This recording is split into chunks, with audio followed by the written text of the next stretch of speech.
আমি ৰাজহুৱা নকৰোঁ, কিন্তু আপুনি যদি চাব খোজে মই CID-ক কৈ দিম, যোনে চাব খোজে চাই আহিব পাৰিব।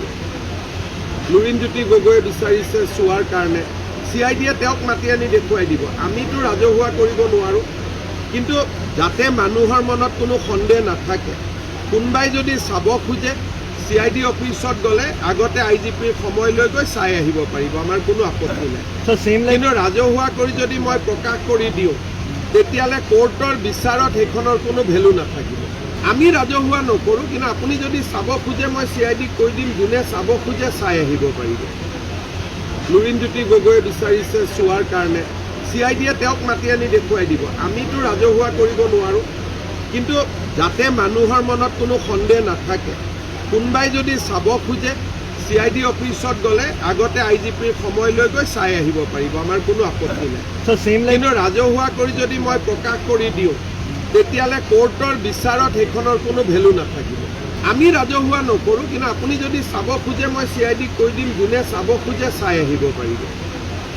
লুৰিণজ্যোতি গগৈয়ে বিচাৰিছে চোৱাৰ কাৰণে, CID-য়ে তেওঁক মাতি আনি দেখুৱাই দিব। আমিতো ৰাজহুৱা কৰিব নোৱাৰোঁ, কিন্তু যাতে মানুহৰ মনত কোনো সন্দেহ নাথাকে, কোনোবাই যদি চাব খোজে CID অফিচত গ'লে আগতে IGPৰ সময় লৈ গৈ চাই আহিব পাৰিব, আমাৰ কোনো আপত্তি নাই।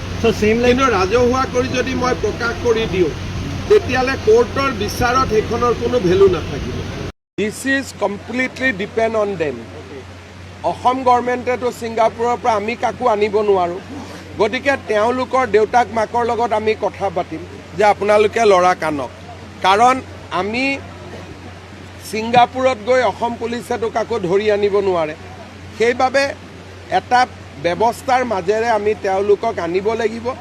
6 তাৰিখলৈকে সময় আছে, যদি নাহে আমি যিমান পাৰোঁ কঠোৰ হ'বৰ কাৰণে আমি চেষ্টা। জুবিন গাৰ্গৰ মৃত্যু সন্দৰ্ভত নিউজ লাইভৰ CMD বাইদেউৰ এগেইনষ্টত বশিষ্ঠ থানাত গোচৰ দিছে, কি কৰে?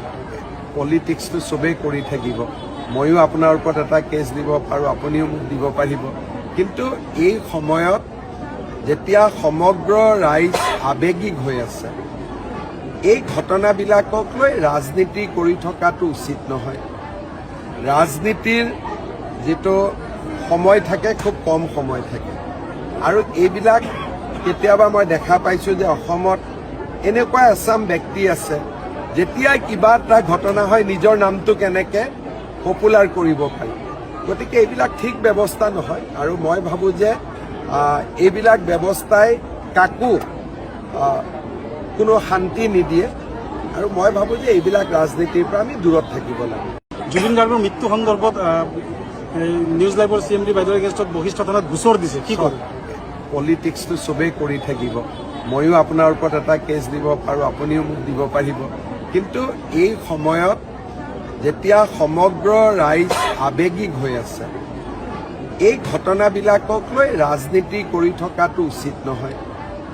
ৰাজনীতিৰ যিটো সময় থাকে খুব কম সময় থাকে, আৰু এইবিলাক কেতিয়াবা মই দেখা পাইছোঁ যে অসমত এনেকুৱা এচাম ব্যক্তি আছে, যেতিয়াই কিবা এটা ঘটনা হয় নিজৰ নামটো কেনেকৈ পপুলাৰ কৰিব পাৰি।